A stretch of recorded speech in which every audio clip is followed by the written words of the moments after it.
Assalamualaikum warahmatullahi wabarakatuh. Alhamdulillahi rabbil alamin, wassalatu wassalamu ala asyrafil anbiya'i wal mursalin, sayyidina wa maulana wa habibina wa syafi'ina wa ala alihi wa ashabihi wa sahabatihi ajma'in. Allahumma salli ala sayyidina Muhammadin tibbil qulubi wa dawaiha wa afiyatil abdani wa shifaiha wa nuril absari wa riyaiha wa ala alihi wa sahbihi wa sallim.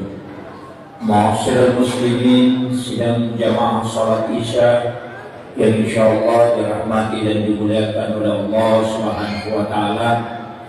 Alhamdulillah wa syukurillah wa la hawla wa la quwwata illa billah wa huwal aliyyil azim. Hasbunallah wa ni'mal wakil, ni'mal maula wa ni'man nasir. Kalau kita mencermati penjelasan para ulama berkaitan pembagian kajian keagamaan, penting saya sampaikan kepada jamaah sekalian bahwa ulama kita dalam kajian Islam itu membagi pada 3 pokok kajian. Yang pertama, ada kajian berkaitan tentang hukum-hukum agama yang ulamanya nanti disebut dengan fuqaha, mazhabnya Syafi'i, Maliki, Hanafi dan Ahmad bin Hanbal, yang untuk wilayah Indonesia tidak masyhur kenal. Walaupun nanti mazhab fikih itu jumlahnya 136, ada juga yang mengatakan 144 yang dikenal para ulama kita. Kemudian yang kedua, kajian yang berkaitan tentang akidah atau iman, disebut ilmunya adalah ilmu teologi. Ulamanya disebut murabbi, mazhabnya dari situ kita kenal Mu'tazilah, Jabariyah, Qadariyah, Sunni dan Syiah, serta Ahlus Sunnah wal Jamaah.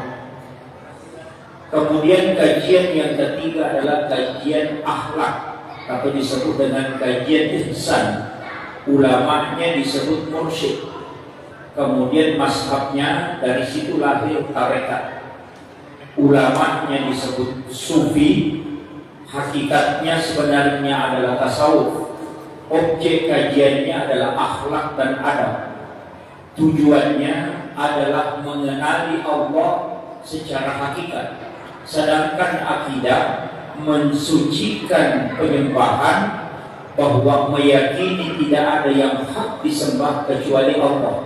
Sedangkan fikih adalah metode-metode dalam beribadah dan kajian-kajian yang berkaitan tentang hukum halal haram.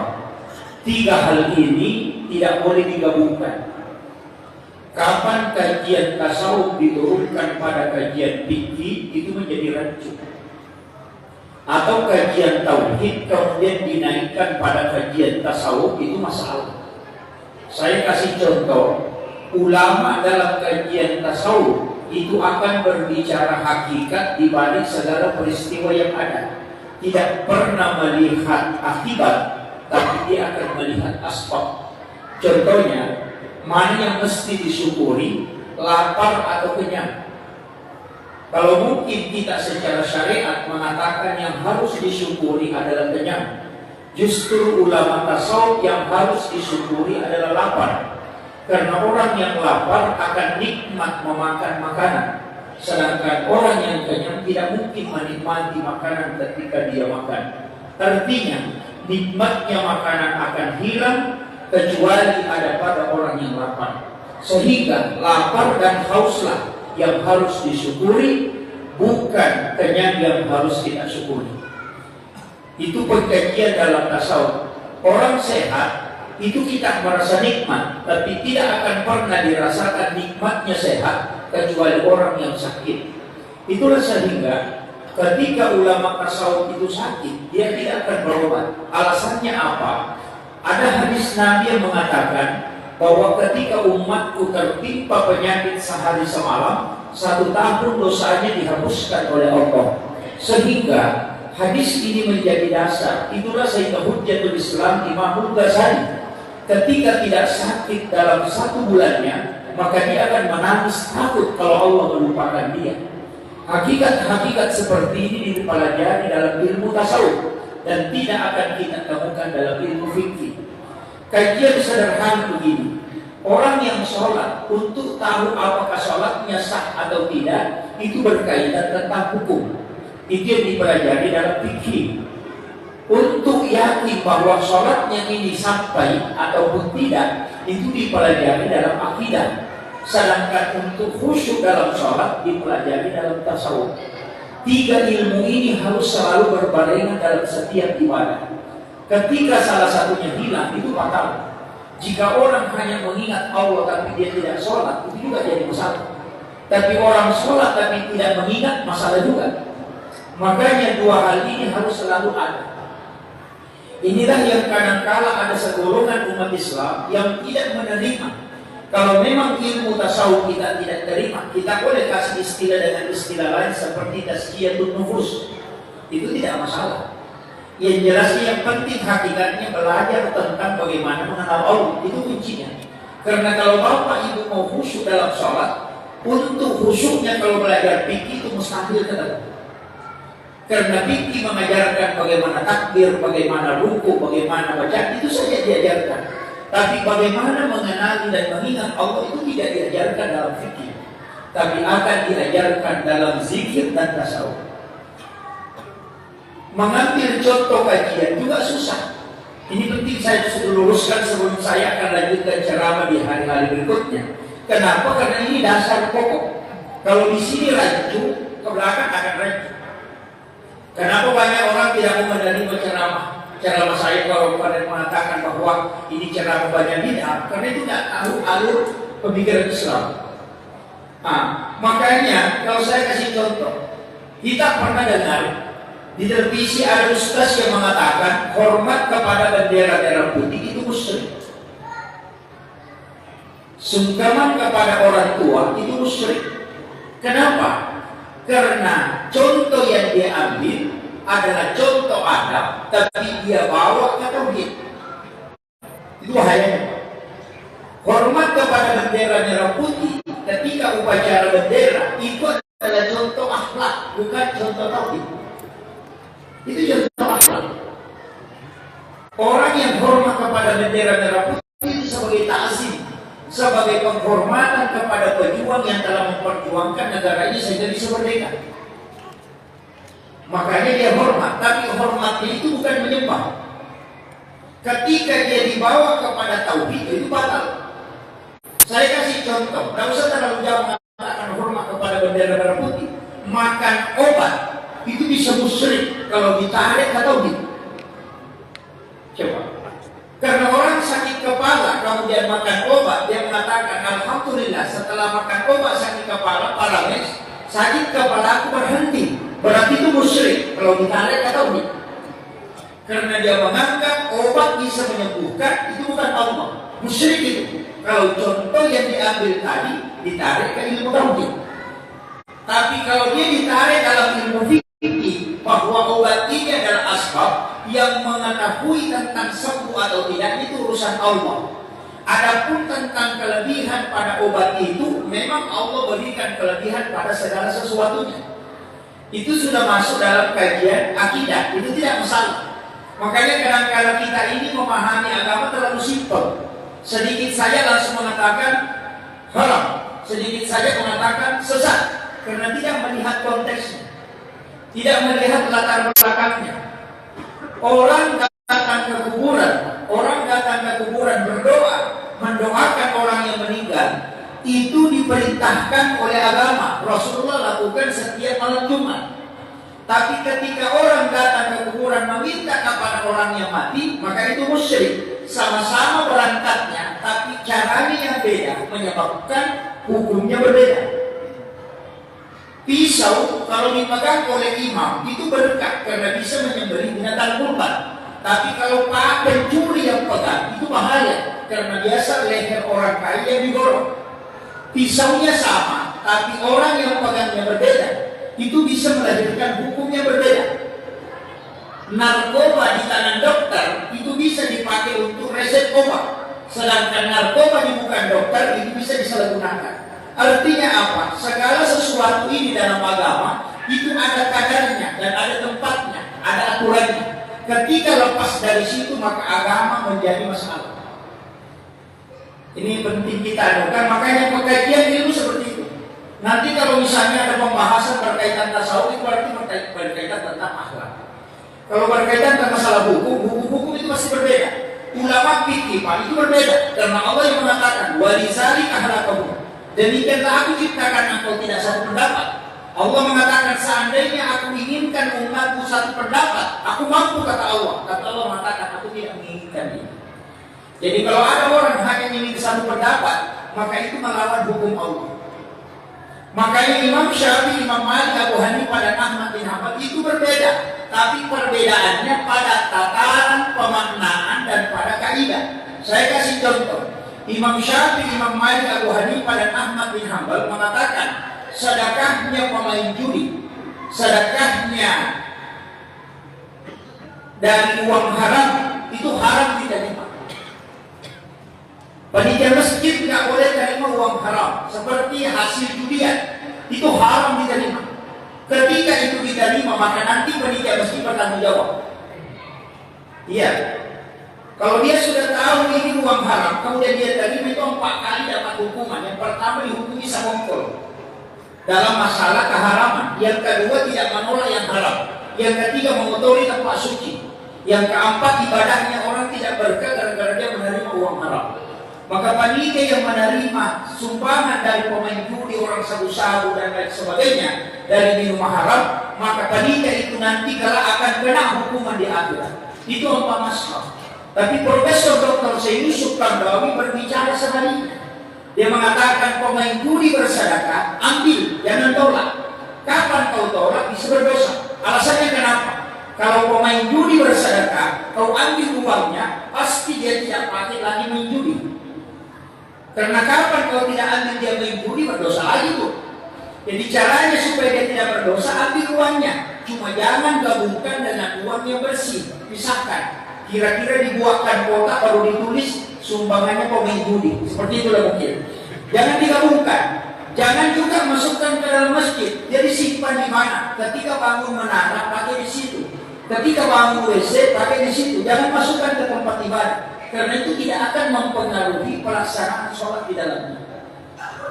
Ini serius Qaradawi. Kalau kita buka kitabnya Imam Al-Jazuli justru sebaliknya.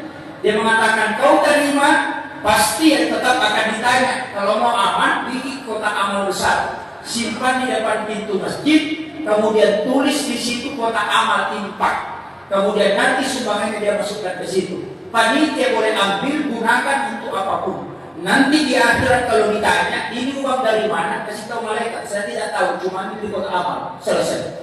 Jadi ada hal-hal dalam agama ini, ulama kadang berikan solusi itu berkaitan dengan fikih. Itu berkaitan tentang halal haram. Itu berkaitan tentang hukum-hukum. Dan itu berbeda dengan kajian tasawuf. Tasawuf itu bicara adab. Saya kasih contoh sederhana. Ketika ada pakaian, di sini kan banyak penjual. Karena kita menjual di pasar. Pakaian yang kita pakai menjual setiap hari itu kita pakai. Mungkin yang penjual ikan, ada yang penjual daging. Kemudian tiba waktu sholat, itu pakaian tidak diganti. Kita pakai pergi sholat. Pertanyaannya, kalau bapak pakai sholat, kemudian merasa tidak apa-apa, tapi apakah bapak siap pakai pakaian itu untuk pergi ke pengantin? Kalau pakaian itu bapak malu pakai pergi ke pengantin, mestinya bapak lebih malu menggunakan untuk berhadapan dengan Allah. Seperti itu. Karena kalau ada pakaian, Pak, kita anggap biasa. Pakaian hidup kayak sehari-hari ini kita anggap biasa. Padahal pakaian itu kita malu pakai ke pesta, kita malu pakai ketemu dengan Pak Bupati, tapi kita tidak malu pakai sholat. Artinya apa? Di mana kematangan spiritual yang kau miliki, akhlakmu kepada Allah. Ketika pakaian saja, kau malu ketemu manusia, tapi kau tidak malu pakai berhadapan dengan Allah. Itu kajian tasawuf yang kemudian banyak orang salahkan. Sebenarnya istilah itu, hilangkan saja istilahnya, masuk ke kajiannya. Kan itu kuncinya begitu. Makanya jamaah sekalian, nanti kalau di kajian kita bisa pisahkan bahwa ini larinya ke fikih, ini larinya ke akidah, ini larinya ke tasawuf. Karena akidah itu juga banyak. Ini yang banyak sebenarnya juga membuat orang berdebat, mengatakan umat Islam akan terbagi 73 golongan, hanya satu yang selamat. Nah, yang satu yang selamat ini selalu mengklaim bahwa golongannya yang selamat, yang lain sama salah. Padahal kajian hadis itu bukan hadis fikih, itu hadis tauhid. Bukan hadis fikih, bukan karena berbeda cara takbir, berbeda basmalah dan tidak, itu bukan kajian itu kajian tauhid, bukan kajian fikih. Nah, banyak orang karena tidak paham, dia tarik ke dalam fikih bahwa kalau sudah berbeda cara takbirnya, ada yang kunut, ada yang tidak kunut, dianggap itu golongan berbeda. Padahal itu golongan fikih, bukan golongan tauhid. Ini yang muncul ke belakangan ini, sehingga kalau bukan ustaznya nggak mau dengar ceramah. Nanti kalau ustaz sudah naik berdiri dia langsung pergi. Kenapa? Karena dia tidak mau mengambil ilmu yang berbeda akidah dengannya. Padahal bukan beda akidah, cuma beda fikih. Ini jadi masalah. Imam Syafi'i, Imam Malik, Abu Hanifah itu saling menghormati. Imam Syafi'i itu mengatakan siapa yang sholat subuh kemudian tidak kunut subuh, maka sujud sahwi. Itu Imam Syafi'i. Ketika Abu Hanifah itu tidak kunut subuh. Ketika Imam Syafi'i pergi ke Irak, sholat mensiarahi makamnya Imam Abu Hanifah, ketemu ya dengan Abu Yusuf, muridnya Abu Hanifah. Kemudian disuruhlah Imam Syafi'i menjadi imam. Imam Syafi'i menjadi imam sholat subuh, tapi dia tidak kunut dan juga tidak sujud sahwi. Ketika selesai salam, Imam Abu Yusuf bertanya, wahai Imam Syafi'i, kenapa kau tidak kunut? Kau kan yang mengatakan sholat subuh sunnah hukumnya kunut subuh. Nah, sedangkan kau tadi tidak kunut dan juga tidak sujud sahwi. Apa kata Imam Syafi'i? Imam Syafi'i mengatakan Imam Abu Hanifah tidak kunut. Ini masjidnya Abu Hanifah, makmum yang di belakangnya adalah murid-muridnya Abu Hanifah. Saya tidak gunakan pendapat saya sebagai akhlak saya kepada Imam Abu Hanifah. Makanya seorang imam ketika masuk di masjid Muhammadiyah jangan kunut, Pak, karena Muhammadiyah tidak kunut subuh. Jangan mentang-mentang karena kita kunut baru didorong menjadi imam, itu menyalahi adab kepada jamaah yang ada. Makanya pendapat kita boleh berbeda, tapi ada tempatnya kita boleh menggunakan pendapat kita. Ketika kita menghargai orang lain, itu kan perbedaan fikih aja. Orang kunut tidak kunut sama-sama sholat subuhnya sah. Makanya dulu Muhammadiyah itu selalu bertengkar gara-gara kunut. Yang tidak kunut, yang kunut bertengkar. Sekarang sudah tidak bertengkar. Kenapa? Karena sudah tidak sholat subuh. Ya. Makanya saya sampaikan bahwa dalam masalah-masalah seperti itu kita harus terima. Jangan bahwa berbeda pendapat, berbeda masalah fikih, berbeda kemudian seakan-akan berbeda akidah. Itu yang batal. Kenapa umat Islam di Irak itu bisa hancur? Karena ternyata dibenturkan antara Sunni dengan Syiah. Indonesia Sunni Syiah tidak bisa dibenturkan karena Syiahnya sedikit sekali. Tapi untuk menghancurkan umat Islam di Indonesia tidak dimunculkan Sunni Syiah, tapi dimunculkan kalimat bid'ah. Karena bid'ah ini hasilnya adalah neraka. Makanya kullu muhdatsatun nabi wa kullu bid'atin dalalah wa kullu dalalatin finnar. Kalau kita pakai bid'ah pasti bertengkar. Karena kalau kita mengatakan bid'ah itu sama mengatakan kau masuk neraka. Doa bersama bid'ah, berarti orang yang doa bersama masuk neraka. Zikir sesudah sholat bid'ah, berarti orang yang zikir sesudah sholat bid'ah, masuk neraka. Makanya ketika mengatakan masuk neraka pasti bertengkar orang. Karena satu sholat mau masuk surga baru dibilang masuk neraka, pasti bertengkar. Inilah yang membuat Indonesia kacau. Ini yang membuat kacau. Adanya paham yang memakai slogan bid'ah. Padahal ini catatan pokoknya. Mestinya jangan ke bid'ah karena bid'ah itu bukan hukum. balik ke 5 dasar hukum: haram, sunnah, wajib, makruh, mubah. Ini saja. Kalau ada yang kita lakukan yang mengatakan tidak, kasih tahu, tunggu dulu. Ini sunnah, haram, makruh, mubah atau bagaimana? Kalau dia mengatakan itu makruh, selesai, karena makruh tidak masalah. Kalau dia mengatakan haram, mana dalilnya? Kalau tidak ada dalil, berarti tidak bisa haram, karena haram itu harus ada dalil mutlak. Kalau dia mengatakan mubah, selesai persoalan. Makanya kuncinya di situ aja. Jadi kalau dia tidak mengatakan bid'ah, itu sudah selesai persoalan. Kalau dia mengatakan bid'ah, langsung mengatakan neraka. Masa orang baca la ilaha illallah dikatakan masuk neraka? Mudah orang kafir 100 tahun baca la ilaha illallah masuk Islam. Kalau Islam baca la ilaha illallah dihukumi kafir, itu batal. Assalamualaikum warahmatullahi wabarakatuh.